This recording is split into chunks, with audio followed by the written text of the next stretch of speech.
I'll give you a couple of examples on top of that as well too. The first one is Joe Perry. I'm a diehard Aerosmith fan, as most of my people know that watch the show. They're by far favorite band. Got my tattoo right here.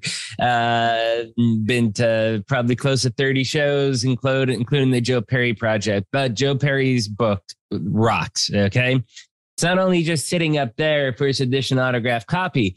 But I also have the audio version. I've never read that. Well, one, because I'm saving it because it's the special first edition super premiere kit that's signed by him and stuff. But number two is because, again, I like listening to books rather than reading books.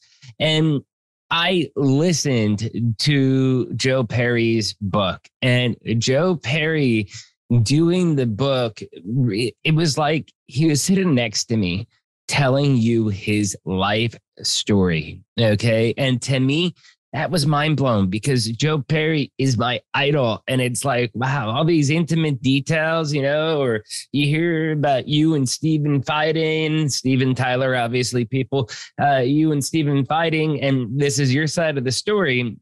And then you compare it versus some of the other books that are out there, whether I think Steven Tyler's book, I forget if it's Steven Tyler's book or Joey Kramer's book. One of them did not narrate it themselves. And it's like, no.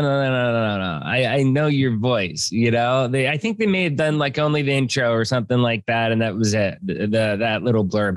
And it was like, this is a total disconnect. Like, no, this is not like I'm hearing your life story in my brain and I know your life story. Okay.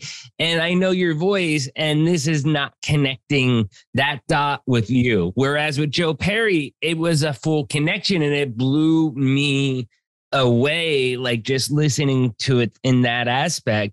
I think that's probably the first time that I really fell in love with audiobooks because, again, it was my idol. It was his voice. He was telling a story and it just blew me away. Another example is I bring this up every now and then on the show too. The Little Red Book of Selling by Jeffrey Gitomer does the audio in that. And what he does is he adds some flair, because he's coaching people, he's teaching people, he's trying to stick to the script. But, my sales reps, for example, I'm like, hey, grab here, I'm going to grab another book, but grab the copy of the Little Red Book of Selling. Okay. You can read along if you want, but actually listen to him because how he's doing the verbal dictation of the book versus how you can read it in black and white is different. Like when you hear him say it and how he says it with the tone, because again, when you're reading a text message, how many times do you misinterpret a text message? You know what I mean? Because he had the wrong time. Right. And that's where with this book, I read the book and then I listened to the book and I'm like, wow, I got way more out of it listening to it because of his tone and his emphasis than I did just reading the book.